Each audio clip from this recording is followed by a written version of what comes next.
beneen rapport bu ñu am c'est un rapport xamante boobu dugguñ ci politique mbirum famille dugg ci biir ci kaw turandoo ma ngi fi turandoo yaayam a ngi fi mu am fu ñuy jaar ci lu bari am ay waxtaan yu ñu am depuis bientôt lu ëpp 10 ans à 15 ans ba jàpp naa ne ñun bu ñu amee woroo duma ko yedd ci biti lépp loo xamante ne réeroo la ci yenn gis-gis yi te loolu maag moom je pense que du lu bees ci ñu xam man dinaa ko woo fi ma ko war a woo yedd ko fa ni ma ko war a yeddee te du doon ci biti kon divergence yooyu bu amee ñu ngi koy gérer ci nuñ ko war a gérer loolu nag ci relation bu nekk la am te lu ñu war a mën a concevoir la tamit que ay nit di waroo gis-gis mais am intelligence su gérer ces divergences là sous ce rapport là tamit amul problème li ci des c'est une relation politique ñu bokk ci parti évoluer vers une coalition te coalition du lu bees ci suñu trajectoire Pastef mosul demal boppam moom kese ci élection 2017 ñu ngi demee ndawi askan wi 2019 ñu ngi demee jot na 2022 ñu ngi demee yeewu askan wi ñaari yoon ci local yi ak ci législative yi 2024 ñu ngi demee coalition Diomaye président coalition nag électorale modalité de conquête de pouvoir la woon mayoon nañu plus fort reste en 2017 may ñu ay mairie may ñu plus de voix à la présidentielle de 2019 may ñu ay mairie en 2022 may ñu des députés yu am solo ci assemblée en 2022 jox ñu pouvoir en 2024 kon lu ñuy jàppoon noonu ba tollu fi du loo xamante ne dañ koy bàyyi moo tax bu ñu amee ay coalition warul bett kenn parce que loolu mooy ADN bi maintenant coalition électorale bu demee ba gagné day muté tamp en coalition de gouvernance moo tax boo xoolee ci biir conseil des ministres da ngay gis ñi bokk Pastef gis ñi bokk ci coalition Diomaye président ak ci beneen kuréel bu mu fa mënta nekk am na ñoo xamante ne sax bu leen fàtte ne ku mel ni ministre des infrastructures Déthié Fall dafa demaloon boppam élection bokkul woon suñu coalition te pourtant mu ngi liggéey ak ñun kon am na ñeneen ñoo xamante ne xëy na demoon nañ ci yeneen coalition ëllëg mën na ñëw ñu mën a ñëw bokk ci liggéey gi parce que liñ ciy xool rek mooy kii ci lu ñu soxla naka la mën a jëriñee Sénégal en définitive c'est le plus important. ok ci gàttal parce que au-delà des coalitions li ëpp solo mooy réew mi nu bokk y a pas de risque de crise institutionnelle ni ko ñenn ñi jorte. crise institutionnelle mënul am parce que premier ministre décret moo koy nommé décret moo koy dindi donc saa yuy nekk premier ministre rek d'abord ci nuñ koy tànnee président de la république moo koy doylu ba pare nommé ko bu demee ba président de la république bi constitution bi jox muy nommé aux emplois civils et militaires doylootu ko mu dem seeti keneen mu nekk premier ministre. d'accord alors lu ëpp at ci ginnaaw monsieur le président jàkkaarloo woon nga ak taskatu xibaar yi doon leen wax ne moom premier ministre boobu sax El Hadj Assane di tudd xeex nga 10 ans pour def ko président de la république jotoo ci yegg moom en 10 jours mu def la président de la république est-ce que da nga nekk ba léegi ci logique gu te yaa waxoon ne bàyyeegoo est-ce que da nga nekk ci ba léegi ci logique gu militant wu Pastef nga et que da ngay continuer di xeex pour que loolu nga ko bëggaloon mu jaraloon la xeex pendant 10 ans defoo ko nga def ko ci yeneen échéance wala ci yeneen année yu jëm. D'abord il faut comprendre que xëy na waxee noonu day réduire mbir mi toujours ci entre man ak moom Pastef c'est une organisation ci 10 ans yooyu mu wax ne maa ngi doon xeex dama jël rek sama cas mais loolu képp koo xamante ne nekk nga membre fondateur Pastef toog Pastef ba fa ñu toll nii xëy na mënoon nga ko wax kon finalement ñu bëri ñoo nekkoon ci loolu rejoint nag progressivement par ñu bëri moo tax li am solo quel que soit moment bi nit ki egg see Pastef mooy ban apport la am en tant que membre ci biir Pastef wala en tant que allié parce que c'est la somme de tous ces efforts là moo waral tey Pastef ne ko au pouvoir beneen bi dama ne woon ndax bu mu lorñe la fauteuil na ko xool jàkk li ma bëggoon jàngale foofu mooy li ma doon wax sànq ci sérénité gi ma am ci pouvoir bi tax ma jàpp ne du bulletin unique mooy tax ma toog du mooy tax ma wàcc du transparence ci fichier bi mooy tax ma toog mooy tax may wàcc donc man dama ci ànd ak gëm yàlla goo xamante ne jàpp ne yàlla mooy joxe nguur yàlla mooy jeexal nguur yàlla jox na ma nguur ci anam yu mu ko soobee saa yu ko jeexalee mu jeex bu ko jeexalul du jeex keneen ku mu nar a doon ëllëg ku yàlla di tànn la tamit pour jox la nguur maintenant nañ ko xool loolu effectivement c'est pour que nit ñi xam ne que nekku fi di ma gêner comme quelqu'un koo xam ne dañuy ne attention premier ministre mu ngi loolu ñu fauteuil ñu naan coup d'état rampant coup d'état de bu mu andi genre manque de sérénité ci pouvoir bi je ne suis pas dans ça effectivement nag pouvoir bi ñuy def les statuts de Pastef te dinaa ñëwaat léegi ci histoire Pastef dañoo bind ne dañoo bëgg a conquérir le pouvoir par les voies démocratiques conquérir nañu le pouvoir dañ ko bëgg a conserver moo tax ñu wax ne fii ak 50 ans Pastef moo war a toog 50 ans yooyu man du ma fi toog kon fokk mu nekk keneen ci biir Pastef mën na doon moom mën na doon keneen ci biir Pastef wala keneen en tout cas ci suñu bëgg-bëgg gannaaw ndogalu yàlla kon tant que je serai un militant de Pastef su ma fiy jóge ki nga xamante ne moom la parti bi tànn kooku lay jàppale te bu dee moom lay jàppale bu fekkee ne en tout cas ñu ngi ci perspective wu man jeexal na damay dem mënatuma dem parti bu war a tànn kenn beneen bi mooy sama histoire ci biir Pastef Moustapha ce parti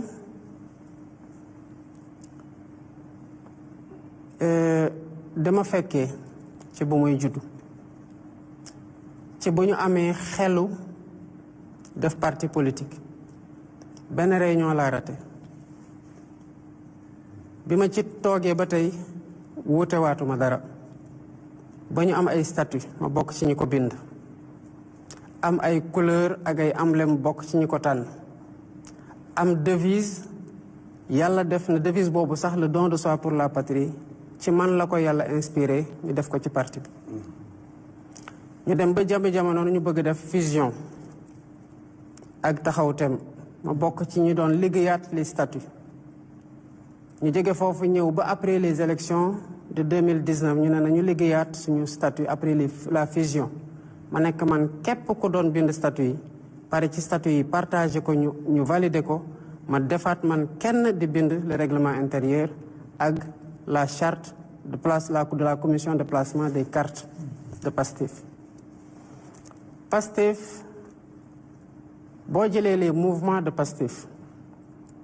tàmbale ko ci mouvement des jeunes maa def comité d'initiative ba installation mouvement des cadres comité d'initiative ba installation mouvement des doomu daara comité d'initiative ba installation mouvement des artisans comité d'initiative ba installation mouvement wu transporteurs yi man maa commencé woon le comité d'initiative avant ma koy installé yàlla dogal ñu jàpp ma mouvement des femmes amul woon processus comité d'initiative dañu leen woo ci 8 mars ñu ñëw bu yombul ñu profitoo ci def installation bi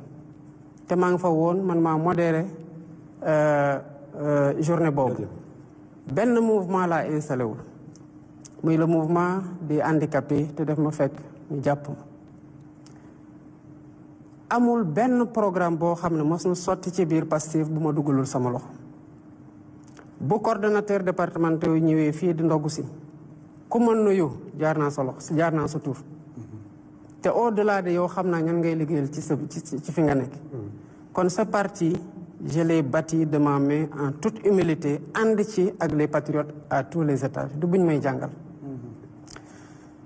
waaye yàlla def na ñu xeex ci bu ñuy def l'assemblée générale de Pastef dafa ko université mottali ko ay étudiants man la yàlla dogal ñu nee ma Diomaye defal la feuille de route du comité de pilotage provisoire janvier 2014 décembre 2014 la ñu waroon dem congrès maa ko def man kese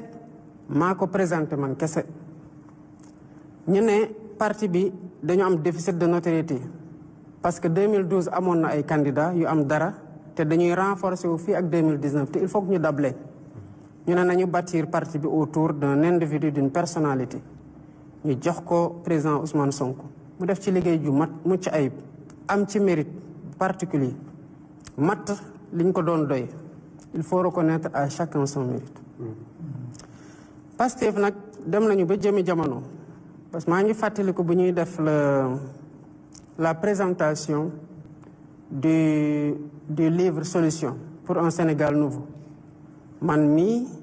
lañ tegoon ci sama loxo l'organisation de cette cérémonie de bout en bout ma ànd ceeg ñoom El Malick ak ñeneen pour ñu motali ko dañu dem ba dem 2019 ak radiation bi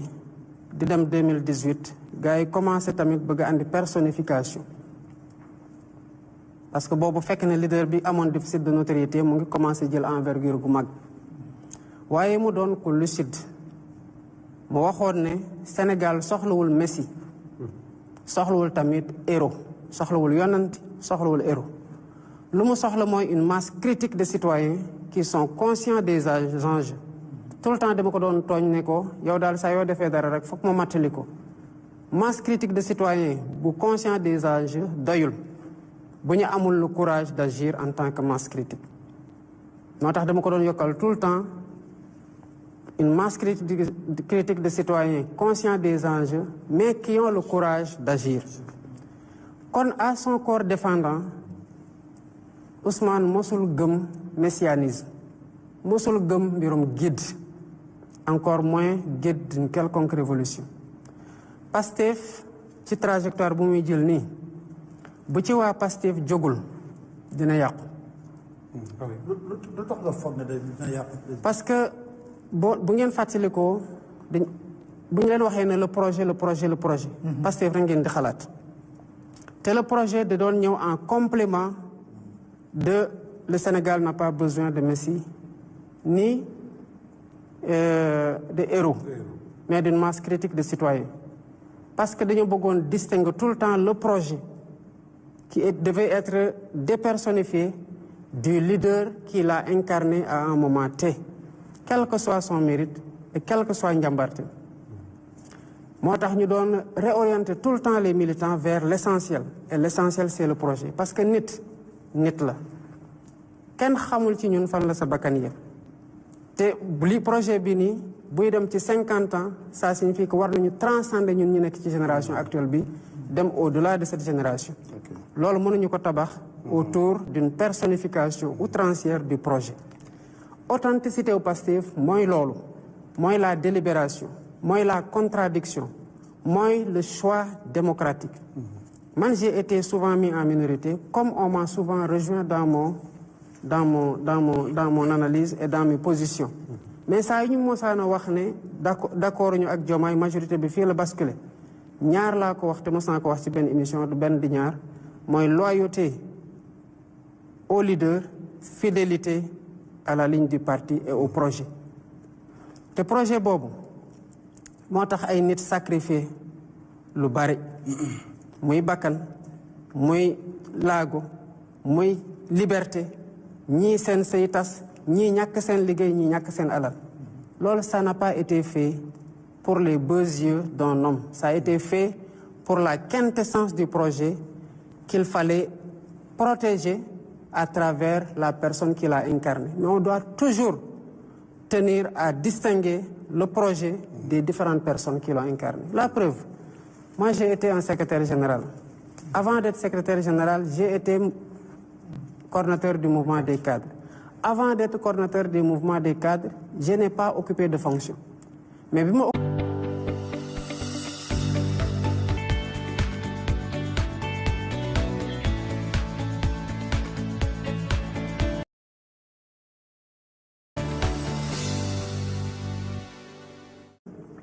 tel que suñu statut yi duñ ko waxee ni bu yàlla dogaloon Sonko nekk comment ça s'appelle président de la République en fait dafay décharger wu de ses fonctions de président du parti bu boobaa le parti devra se choisir un président qui doit avoir la même stature ba pare incarner le projet kon les cadres qui comprennent cette logique, cette authenticité de Pastef. Les militants de tous bords bu tax saa su ne même en 2020 bu ñu doon def l'assemblée générale anniversaire dañu waxoon ne ku ñuy sargal mooy les militants inconnus. Gis nga boo duggee fii di nga fa gis ay xar kanamu nit ñoo xamante ne dañoo wàcc liggéey ci projet bi. ñu bëri ci responsable Pastef yi koo ci laaj mu sital la tour léegi-léegi boo mooy tudd la jaaral ci benn tour. Il a fallu que ñooñu wàcc liggéey ci waar wa ñu door di xam ndekete ñii pare woon nañu pour joxe seen bakkan. kon kooku bu amee ku am mérite le principal mooy ñi ci ñàkk seen bakkan ñoo gën a méritant parce que joxe nañu lu kenn joxul. ñi ci tegu mooy ñi nga xamante ne dem nañu ba seen cër dagg ci muy loxo muy tànk wala ñu seen bët tuuru ci te ñu continuer di gëm xeex bi di gëm projet bi. Gis nga ko bokkal ci ñaari catégorie gi xamal ne yaa ngi ci gannaaw te kon am na lu la fete ci kaw mooy lan moo taxoon sénégalais yi di xeex ñëw jàppale ñu ba ñu jël pouvoir bi. C'est parce qu'ils croyaient en un idéal. C'est cet idéal-là qui doit triompher devant toutes les ambitions personnelles tant qu'elles ne sont pas alignées à ce projet. C'est loolu, c'est le défi de Pastef que les gens de Pastef doivent défendre pour que le parti garde son authenticité. Monsieur le Président, foofu laa bëggoon laaj la kon comme yaa ngi considéré wu comme membre de Pastef toujours léegi lu tax nga jàpp ci coalition Diomaye Président. Ngor wax naa ko dañu amoon gàllankoor bi mooy dañoo ñëw ba élection di waaju jot ñu gis ne que nu muy continuer nii bu continuer boo moytul dinañ gàllankoor suñu leader te liggéeyoon nañ fi loo xam ne mën nañ ci jël nguur ñu ne ala kulli xaal il faut au moins mu am ku dem ñu évaluer notre action mais ci loolu bi ma nekkee kaso ñu jël stratégie ñu bëri mën a jël fiche de parrainage xam naa ne sax bu boobu bu fekkoon ne ñu ne nañuy dugal caution ku ne kon boo moytul ñëpp duñu am fiche de